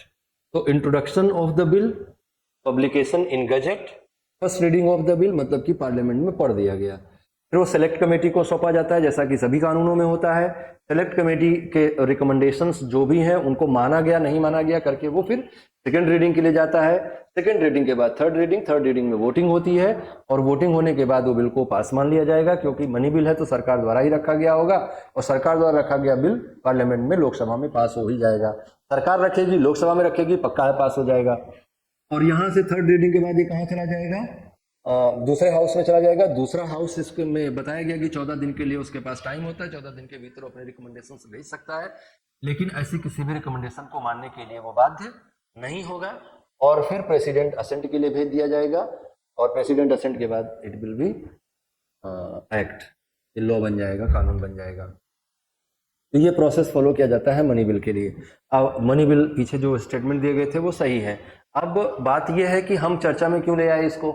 So the Supreme Court has agreed to take the call on hearing petition challenging the money bill route taken by the government to push through contentious legislation in parliament. तो ये क्या मामला है, जरा इसको और समझने का प्रयास करते हैं हम लोग तो और बेहतर समझें। Money bill case referred to the Supreme Court in 2019 in the case of Roger Matthew versus South Indian Bank Limited. The issue is whether such amendment could be surpassed as a money bill, circumventing the Rajya Sabha in violation of Article 110 of the Constitution. The case includes legal questions concerning amendments drafted from 2015 onwards in the Prevention of Money Laundering Act through Money Bill, giving the Enforcement Directorate blanket power to arrest, raid and so forth. अब ये money bill की तरह लाया जाना चाहिए कि नहीं, जो prevention of money laundering act है उसको वो किस तरह से है, वो किस तरह का कानून है, क्या वो धन विधेयक है कि नहीं है। वो धन विधेयक है नहीं वैसे, तो इसीलिए सुप्रीम कोर्ट ने उसको एक्सेप्ट किया कि हम इस पर केस की सुनवाई करेंगे और वो फिर जो भी निर्णय होगा वो सरकार को मानना होगा। The gift case increases questions about the passage of the finance act 2017 as money bill, है ना। The act had altered the appointments of 19 की judicial tribunals which includes the national green tribunal and central administrative tribunal. इनके head को नियुक्त करने में जो amendment किया गया उसको किस एक्ट की तरह पास करवाया गया, फाइनेंस एक्ट की तरह पास करवाया गया, तो वो भी चैलेंजेबल है। In the Aadhaar targeted delivery of financial and other subsidies benefits and services act 2016 ये भी है। The petitioners have argued that components of act exceeded through the two houses as a money bill contained provisions unrelated to the topics indexed under the article 110। जो article 110 के तहत दिए गए provision है, जो टैक्स दिए गए हैं उसमें जिनको आधार बनाकर मनी बिल लाया जा सकता है, उनसे अलग जो चीजें हैं उनको भी रखकर इसको इस तरह से पास करवाया गया, तो ये चैलेंजेबल है और पिटिशनर्स कह रहे हैं कि इस पर सुप्रीम कोर्ट को विचार करना चाहिए। और ये अभी बजट आने वाला है, तो with the union budget scheduled for July 23 senior advocate Kapil Sibal, Abhishek Manu Singhvi and Indira Jaising approached the bench of chief justice of India D Y Chandrachud on Monday seeking an urgent hearing in the matter. पुनः सरकार ने सुनवाई करेगी। सरकार under article 109 a money bill shall be introduced only in Lok Sabha upon passage transmitted to Rajya Sabha for its recommendation. Rajya Sabha must revert within 14 days, but it is up to Lok Sabha to accept or reject or all of its recommendations. Hence statement 1 and 2 is correct. Lok Sabha चाहे तो माने चाहे तो ना माने। If the bill is not written by Rajya Sabha within the stipulated period, it is considered passed anyway. To ensure this process is not abused, Article 110 provides a strict definition of money bill. In order for a bill to be designated as a money bill, it must contain only provision dealing with all or any of the specific list of the subject. तभी उसको हम money bill इसीलिए चाहिए होता है ना speaker अपना, क्योंकि स्पीकर के द्वारा जो जिस बिल को मनी बिल टेबल कर दिया जाएगा, जिस बिल को मनी बिल के रूप में चिन्हित कर दिया जाएगा, वही जो है बिल मनी बिल माना जाएगा। उस बिल का आगे का ट्रीटमेंट मनी बिल जैसा होगा। These subjects include taxation, financial obligations of the government of India, the consolidation fund, revenue received by the government through taxes and expenses incurred in the form of borrowing and loans, or contingency fund, money to meet unforeseen expenditure of India, or any matter incidental to the matters listed in the article. So hence 4 is not correct.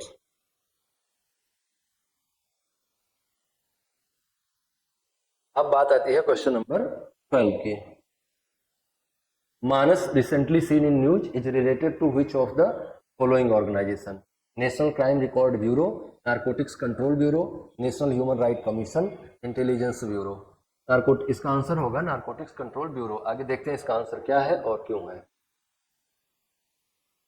Option B is correct answer. Union Home Minister Amit Shah will launch the first ever nation toll-free helpline along with an email on Thursday, which will allow people to tip off Narcotics Control Bureau about the illegal narcotics business and related issues. बहुत बड़ी समस्या के तौर पे आज ये बना हुआ है। इलीगल नारकोटिक्स का व्यवसाय बहुत तेजी से चल रहा है, तो लोग बहुत नशे से परेशान हैं और बढ़ता ही जा रहा है। महानगरों की स्थिति तो बहुत ही खराब है। The helpline 1933 named Manas will be rolled out during the 7th apex level meeting of the Narco Coordination Center and CORD to be held on Delhi on 18 July. Shah will chair the meeting. और ये सब बातें पढ़ लीजिएगा। मानस switch stand, इसका पूरा नाम क्या है मानस का? मादक पदार्थ निषेध आसूचना केंद्र, है ना। ये मानस रहेगा, यहाँ से आप इन्फॉर्म कर सकते हैं। 1933 इसका नंबर है। इस नंबर पर फ़ोन करके कोई भी 24/7 सर्विस रहेगी। कोई ड्रग रिलेटेड इन्फॉर्मेशन आपके पास है कि कोई व्यक्ति गलत तरीके का जो ड्रग है ले रहा है, बेच रहा है, खरीद रहा है, इस तरह की कोई भी जानकारी आपको मिलती है तो आप इस नंबर पे आप बता सकते हैं। Mashco Piro it's a tribe recently seen in news are found in Amazon rain forest, Sundaland और ऑस्ट्रेलेशियन रेन फॉरेस्ट और इंडियन ओशियन आइलैंड्स। इसका आंसर होगा Amazon rain forest. Option A is correct. The Nomole or Pujareno people known incorrectly as derogatively as Maso Pyro are an indigenous tribe nomadic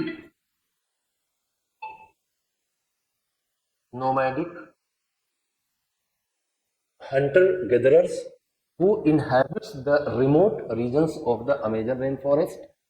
They live in Manu National Park in the Madre de Dios region of Peru. They have actively avoided contact with native people. Indigenous Rights Survival International has released rare pictures of Maso Piro tribes people, one of the world's 100-odd uncontacted tribes. The Maso Piro are possibly the largest uncontacted tribe in the world. They live deep in the Amazon rainforest of the southern Peru. बहुत informative था वो, ये भी बहुत informative है। Question number 14, read the following lines and answer the question below. She is widely remembered for her daring act of hoisting the tricolour at the Gwalior tank Maidan. She co-edited a newspaper called Inqilab with Lohia. In 1965 she was awarded the Order of Lenin Prize. Who is she referred to in the above? Suchitra Kripalani, Matangini Hazra, Sarojini Naidu, none of these. देखते हैं इसका जवाब क्या है। Answer है इसका D. Answer D है, मतलब कि नन ऑफ दीज है, इनमें से कोई नहीं है। तो फिर कौन है इनमें से कोई नहीं है? तो वो है अरुणा आशफ अली। इनका अभी बर्थ डेट पड़ा तो इनका 16 जुलाई को, इसलिए इनके बारे में थोड़ा जानना आपको जरूरी है। बहुत इंफॉर्मेटिव है। Aruna Asaf Ali got the distinction of unfurling the tricolor at the Gwalior Tank meeting of the Quit India Movement in Bombay. Mumbai में quit India movement Gwalior tank Maidan से 8 अगस्त 1942 को प्रारंभ किया गया था। यहीं से गांधी जी ने करो या मरो का नारा दिया था, और करो या मरो के नारे के साथ जो आंदोलन शुरू हुआ उसे हम भारत छोड़ो आंदोलन कहते हैं। भारत छोड़ो आंदोलन 8 अगस्त 1942 को शुरू किया गया और 8 अगस्त और 9 अगस्त की दरमियानी रात को सभी बड़े नेताओं को गिरफ्तार करके अलग अलग जगहों पर नजरबंद कर दिया गया। लेकिन इस नजरबंदी के विरुद्ध, इस नजरबंदी से बचकर कुछ लोगों ने भूमिगत तरीके से काम किया। उनमें से एक अरुणा आशफ अली भी थी। अरुणा आशफ अली ऑन 16 जुलाई 1909 इनका जन्म हुआ Punjab, now the part of the Haryana state. Her parent were the Upendra Nath Ganguly and Ambika Devi. और थोड़ी जानकारी इनके बारे में हमें जाननी चाहिए। She was proclaimed an offender by the police and her property was seized and later auctioned. But she evaded arrest and found mentorship and protection under Ram Manohar Lohia. Perhaps it was her long, arduous underground struggle with socialist leader like Lohia and Jay Prakash Narayan that steered her towards socialism. आगे चलकर वो socialist हो भी जाती है. Aruna Asif Ali took part in many non-violent agitations during the Salt Satyagrah. She was promptly arrested by the colonial authorities. The Gandhi-Irwin Pact was made in 1931, which promised the release of all those arrested during the Salt Satyagrah, but Aruna Asif Ali was not among them. Only a strong protest by other women freedom fighters and Mahatma Gandhi helped in securing her release. Upon release, he was not politically active, but at the end of 1942, she became an active member of the underground movement. बात समझ में आई? The Quit India resolution was passed by the Indian National Congress on August 8, 1942. In response, the colonial government arrested major leaders of the movement in order to pre-emptively collapse the movement. Despite major leaders and many workers of the party being in the jail, Aruna Asif Ali led the remainders of the party and unfurled the Congress flag at Gwalior Tank Maidan, marking the beginning of the Quit India movement. The police fired upon the crowd, but Aruna stood her ground in the face of danger. The lack of senior leadership did little to stem the tide of nationalism as protests and demonstrations broke out throughout the country. An arrest warrant was issued in her name, but she managed to evade arrest and while in hiding edited the magazine Inqilab, a magazine of the Congress party. She continued to exhort the youth to fight for the independence, not through passive activism but through the active revolutions. The British announced a reward of ₹5,000 for her capture, despite Mahatma Gandhi urging to surrender, stating that she had done her duty to the cause. She only came out of hiding once the arrest warrant in her name was withdrawn in 1926. Aruna Asif Ali was a member of Congress Socialist Party, faction within the Congress Party for activists that had socialist leaning. He left the Congress Socialist Party to join the Communist Party of India. He suffered a personal tragedy when Asif Ali was died. Aruna Asif Ali played a crucial role in the formation of the National Federation of Indian Women in 1954. This was the women's wing of CPI. She would leave the CPI, however, following Nikita Khrushchev rise upon the death of Joseph Stalin in 1956 in Russia. In 1958, Aruna Asif Ali became the first mayor of Delhi. Aruna Asif Ali passed away in New Delhi in 29 July 1996 at the age of 87.